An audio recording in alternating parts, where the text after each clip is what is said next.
Yes, so welcome to State of Play. There is only one thing to discuss. The 2024 budget. It is an election year budget, and so it is very important. But it's also been delivered by a certain finance minister who has been there. He has 9 lives. He's found a way to survive for so long. But there are rumors in the corridors of parliament, in the corridors of power, that this may be his very last.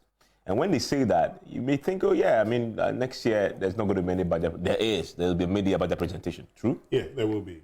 But there's a view that, this is his last. And there are strong voices within Parliament saying that he's going to exit. We'll talk about that, but let's talk about the budget. Let's start with that point that the finance minister made about we've turned the corner.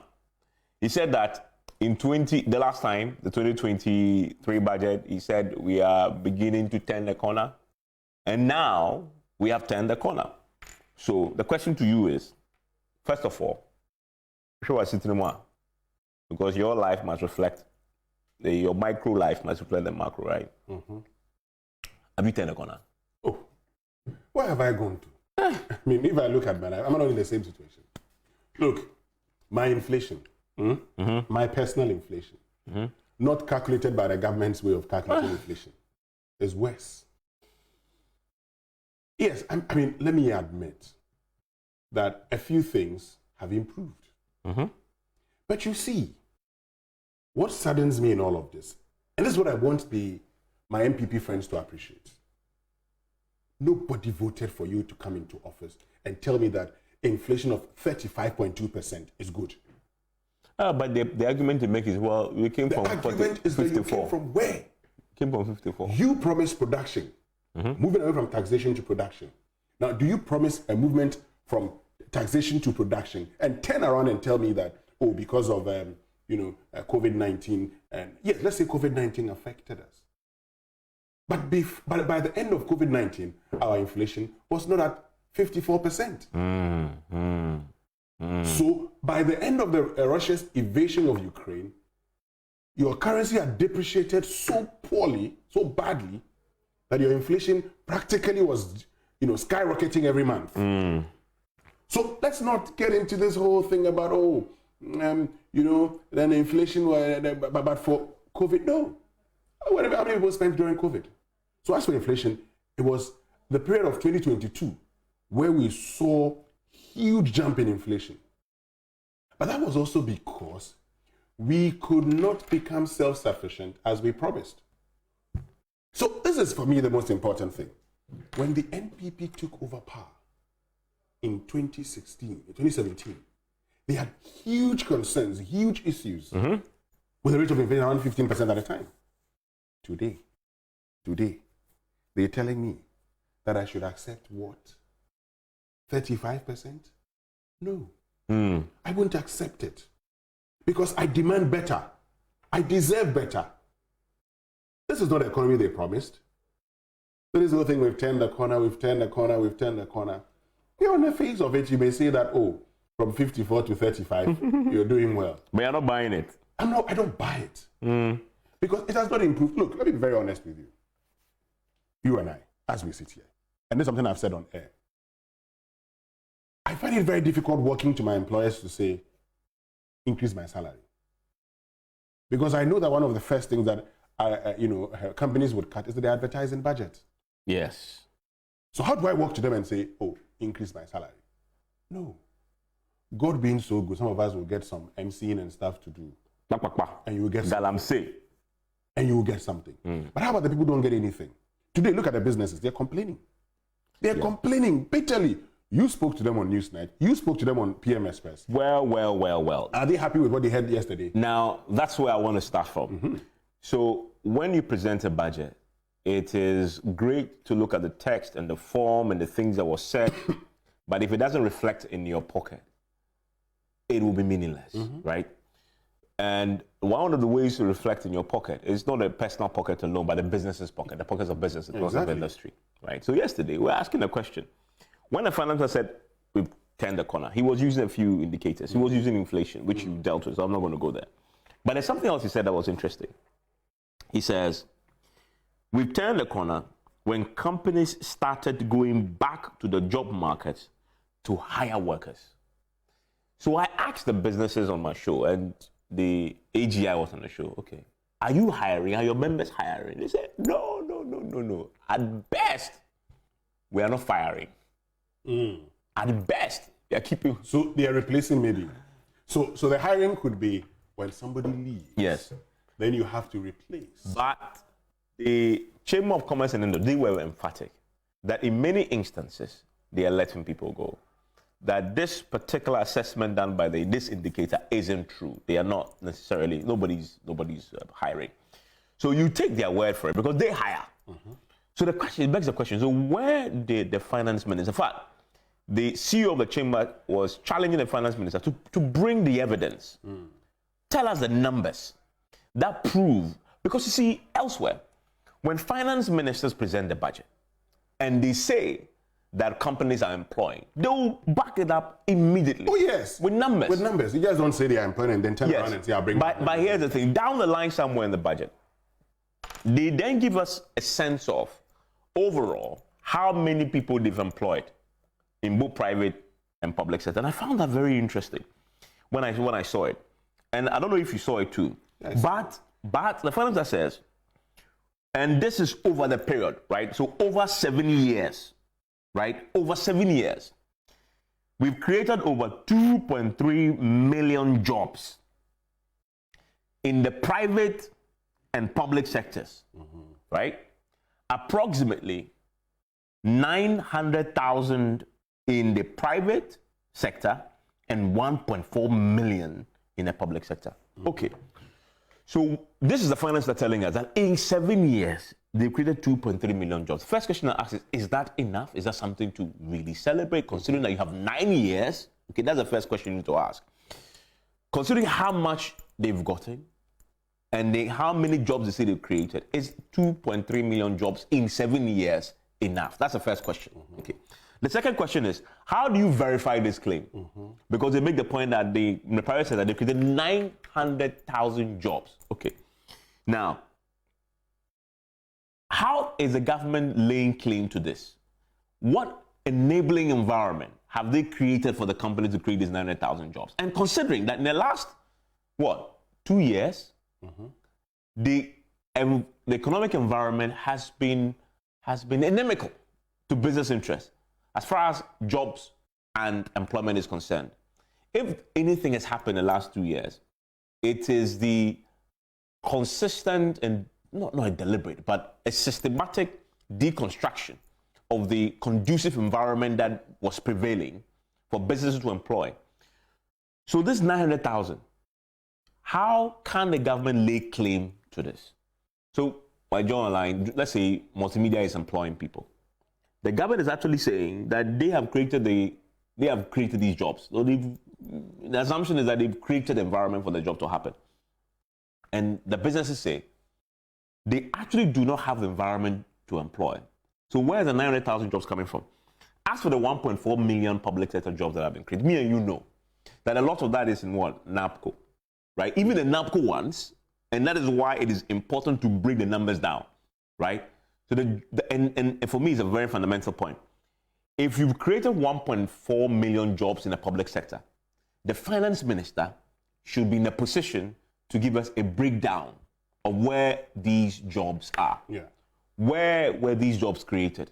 Is it in the ministries, departments, and agencies? And we know that's not really, if you're counting employment, it's not something that you celebrate, right? Yeah. You are bloating the already huge public service and bringing people in.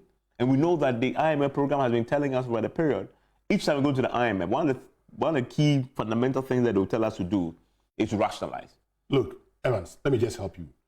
This is the labor market profile, Ghana, 2023 to 2024. And they quote, and you would find the Ghana Statistical Service unemployment rate of 13% of the population and 33% of the youth. We do know that 1.6 million Ghanaians are unemployed. Even to make it worse, the Statistical Service also gave us another statistic that was interesting. That 2.5 million persons, constituting 1 out of every 4 Ghanaian youth between ages 15 and 35, are neither engaged in schooling, learning a vocational skill, or no employment. In other words, they are not only out of job and unemployed, they don't even have the skill, they don't have the vocation to even dream of being suitable for a job. Yeah. And you see, that's the other point. You need to ask yourself, even how do we define employment? Okay? And how we define jobs. Because today, look, the definition that even the Ghana Statistical Service will use is that within a week to the survey, within the period of the survey period, did you in the last week engage in any job that gave you payment or revenue? If you did, then you are considered to be working. You may have lost your job. Yeah. You have engaged in a casual work, and that's now being. So look, let me just say this. I wasn't expecting any extraordinary things, to be very honest with you. I was never expecting this budget to be the budget that would wow me, and so I'll get up and say, oh, this budget, yeah, because look, what were we expecting? This is a budget that has been dictated by the IMF. Yeah. You sent a program to the IMF and said you wanted your program to be based on increased revenue generation, revenue mobilization. So that's what was going to happen to you. So you would find every means possible to increase revenue. And that's the reason you've realized that from the 133 billion revenue projection in 2023, it's moved up to 176 billion in 2024. And expenditure is increased from 189 billion to 226 billion. There's a deficit of 50 billion. Where are you going to get that from?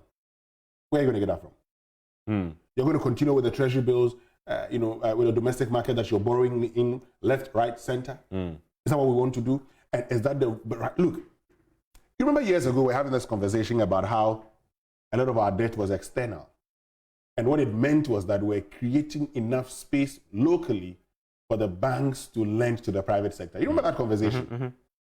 What has happened to that conversation?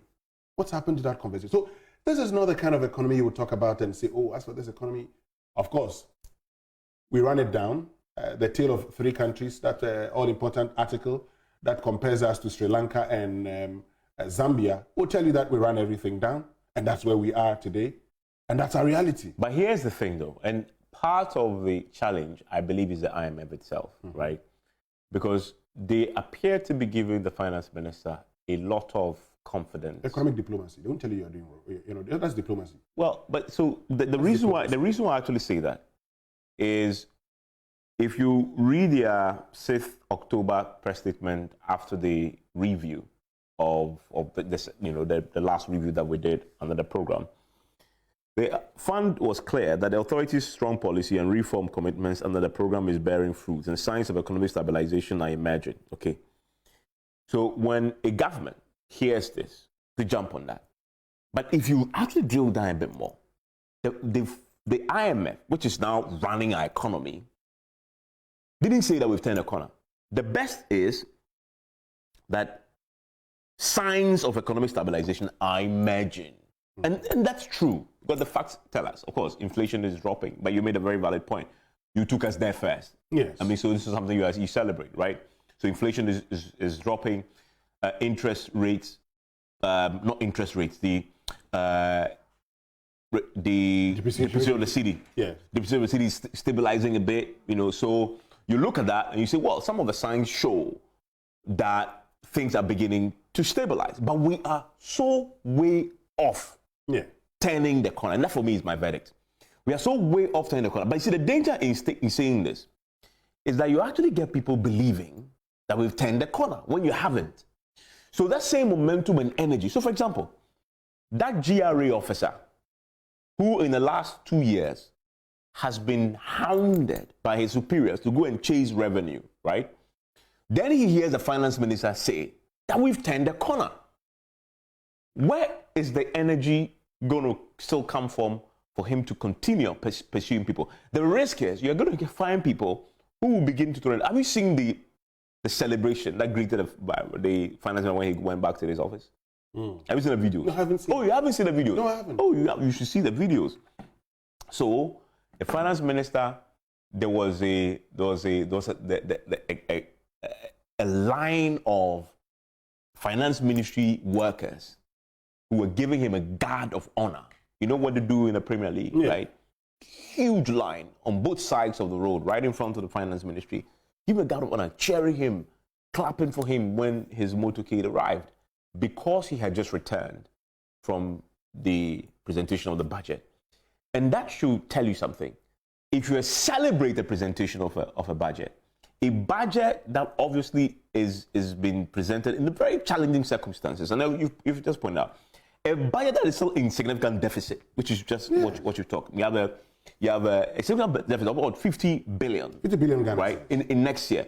And yet, the finance minister drives to his office and workers, a lot of them, line up the streets, clap for him and welcome him. And if you're at the IMF sitting, for example, in Washington watching this, you wonder, so what exactly were they celebrating? You see, and that's the beginning. I mean, that's always our problem. And my point is, it flows from the finance minister himself declaring publicly that we've turned the corner. If we've turned the corner, then it's time to celebrate. Oh, but you see, that turning the corner, figuratively, it means that you're beginning to see signs of improvement. No, it says we've turned the corner. Yeah, so turning the corner is beginning to see signs of improvement. And so, as for that one, the evidence is on the ground. And you see, I agree with Dr. Bawumia. You need to appreciate Dr. Bawumia's understanding of the economy. He says that the reality is that the state of the economy is how you feel in your pocket. And I perfectly agree with him. Today, if Ken Ofori-Atta, yes, if he wasn't a public figure, if he wasn't a finance minister, and we were to ask him to continue paying his staff as he used to, he would understand what the businesses are going through. He would understand why the businesses say nothing is going to change. He will understand why the businesses say this is business as usual, and tomorrow and from the 1st of January, prepare for increase in the price of the things that you buy. Look, what are we saying? A futuristic initiative on electric vehicles? But that's a good policy. For public transport? Oh, yes. It's a good policy. But you see, that futuristic thing that you're doing, you know very well that, this is something I want to do into the future. The United States of America, which has enough power more than we do, realized that if they were to even have 30% of their vehicles being electric vehicles, their current power cannot supply them. 30%. 30%. Evans, what people are calling for today is how their businesses will turn the corner. What people are calling for today is not that initiative. As good as it is, we're looking into the future and we're saying, anybody who wants to do this, I'll incentivize you to do that. Fantastic. But I tell you what, that is not something that would quickly reduce your transport fares. That's something that will not immediately reduce your transport fares. What is going to reduce your transport fares is the cost of fuel and the cost of spare parts. And all these are affected by the exchange rate. So what are we talking about? And that key question then, on the back of everything that has happened, whether we turn the corner or not on the celebration, is Ofori-Atta staying or is he leaving? I picked up a rumor. I spoke to the minority leader yesterday, Dr. Kesato Forse. And he says to me on the record that in the House yesterday, even among the majority members, there was an agreement that a conversation has been had with the finance minister, or he himself initiated it, that he's resigning after the presentation of the budget. We don't know when, he didn't indicate it, and that you saw them say bye-bye. And that was the bye-bye was because of that information, that in the caucus meetings, it was agreed, it was known, widely known among the MPs that he was going to go. Okay. If that's the case, and so he actually then moves on to talk about his legacy, right? Because for him, The man is going to go. And I'm pretty sure you've heard the rumors too. I have. Good time for him to leave? Or too late, so just stay to the end? He should have left yesterday. Yes. He should have left yesterday. So, I mean, better late than never. Look, this is the thing. If Ken Ofori-Atta lives today, and there's anything like all things being equal, the market should react to Ken Ofori-Atta's departure. But you know that won't happen. I mean, our markets and our markets don't react most of the time. But I tell you what, a few things may change. Even though he has, prepared this budget on the authority of the president, and I have heard. In fact, I heard this somewhere last week? Yes, somewhere last week. In fact, I was actually told that by Monday, it's Monday, an announcement will be made that Ken Ofori-Atta will leave. But I also have I've had another information. I've had information that says that from conversations that he's been having with his staff, doesn't sound like he wants to leave. Doesn't sound like a man who's leaving. But I think that, and I said it here last week, that I am of a firm belief that the finance minister, and if Akufo-Addo is committed to what he says about wanting Dr. Bawumia to succeed him as president, then the finance minister, Ken Ofori-Atta, should resign. I said it the last time, that he should be changed for Dr. Bawumia to have a hand in who becomes the next finance minister. And already I've been hearing names. And the names that I have heard are persons who are close to Dr. Bawumia. So if that is true, then Ken Ofori-Atta going. Then that would mean that what the president told the MPs at the time really meant that allow him to get a deal, get a review, at least know that we're going to get the next tranche, and then he goes. Even though I felt at the time, and I still believe today, that in his absence we could have still gotten the deal. He didn't do any magic. But hey, that's it. A few of the messages, and one that you will be interested in. Onassis Sefa says, why don't you debate with the finance minister rather than bragging on your show? Why are you not debating with the finance minister? He should come. But you have to invite him. You have to invite him. So Onassis says, I should debate the finance minister. Yes. Tell Onassis that I am willing if he makes the finance minister available. In any case, I have not told you that I want to be finance minister. Somebody's accepted to be finance minister. And if you're accepted to be finance minister, you must subject yourself to public scrutiny. Of course. Raymond Abiu, Ghana's financial woes stems from a calculated decision arrived at by Akufo-Addo's government to illegally use the Bank of Ghana to print as much as 77 billion cedis. The media should be probing Ken Ofori-Atta's finance ministry how those printed bills were utilized. Those who claim to be Christians and are not yet quote the Bible, and yet quote the Bible at every opportunity. Okay, so he's raising fundamental points here. We have Dumevi says we joke too much in Ghana. Those civil servants who went to chair the finance minister, they are to stay neutral. What they did amount to doing politics. What are they celebrating? The bad economy and hunger in the country. So those are a few of your messages coming through on this very important subject. Keep them coming. Share more with the rest of the world. Now, so that is it. I mean, in terms of the finance minister submitting himself and coming on the show, we'll welcome him. No, we'll welcome him. I don't have a problem. We'll welcome him. I mean, I would welcome him. And I'm sure that if he's willing, he would come. Yeah. I mean, I cannot compel the finance minister to be on. Okay, so question. Let's work with the assumption, as Dr. Keitato Forson has suggested, that he's going to go. If he goes, who replaces him? Where are the men? Well, I think that's the whole idea. And I mean, when the president made the appointment of Dr. Mohammed Amin Adams, he would have known, for instance, that this day may come. And so if the man is Minister of State at the Ministry of Finance, you trust in his judgment to be Minister of State. And the idea of a Minister of State is that you are, the late Anthony Osekoto, Anthony Okoto had indicated at a point in time that when I was running the finance ministry on behalf of His Excellency the President, And then I remember the time Duajago said, oh, now you have confirmed it yourself. So if you are Minister of State, okay, at the Ministry of Finance, you are a big man. Yeah.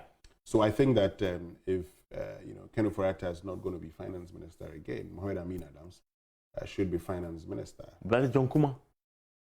Mohamed Amin Adams came to meet John Kuma. John Kuma as what? Deputy Minister. As Finance Minister. No, John Kuma was Deputy Minister. Why didn't Akufo-Addo, in his wisdom, make John Kuma Minister of State and brought in Mohamed Amin Adams? You think that was part of a long-term strategy the president was playing? I think he so. knew this day will come. I think so. I think so. I think the president may have known that this day is going to come. And already I've actually heard his name. I've heard his name, Mohamed Amin Adams. I've heard Mohamed Amin Adams' name. And I think that he will be a good replacement. His strong economics background would help. He would appreciate things very well. And I should be able to be in a position to deliver, even though the budget has been presented. The policies are clear. Yeah, clear. He has to implement it. I don't know what... but he was also very instrumental in the drafting of the budget, so it wouldn't be too much of a problem. Anyway, so that's where we are tonight with the verdict. First of all, we haven't turned the corner. As for that, nobody would say we have. Our businesses have said so already. Is he resigning or not? Well, we don't know, but we know that there's something brewing. And in terms of who replaces him, there are a few names. He says Mohamed Amin. I don't have a preference. See, they don't have time for another vetting. I tell you, they don't have time for another vetting. Well, that's the point. Chairman Sabonsu tells me this week that one of the proposals is pushing, and in fact, it will be in the new standing orders, is to take the president's reshuffle power away, so that this thing where people are reshuffled and then they do not, and then they are not vetted, must change. So in this new standing order, when you're reshuffled from one ministry to the other, you will come back to Parliament for well, as it stands now, they don't have time. They don't come back. So yeah, that's interesting. Anyway, enjoy the rest of your day. Next week, hopefully, we'll be wiser about whether or not he's staying, right? Oh, no. By next week, yeah. Enjoy the rest of your day.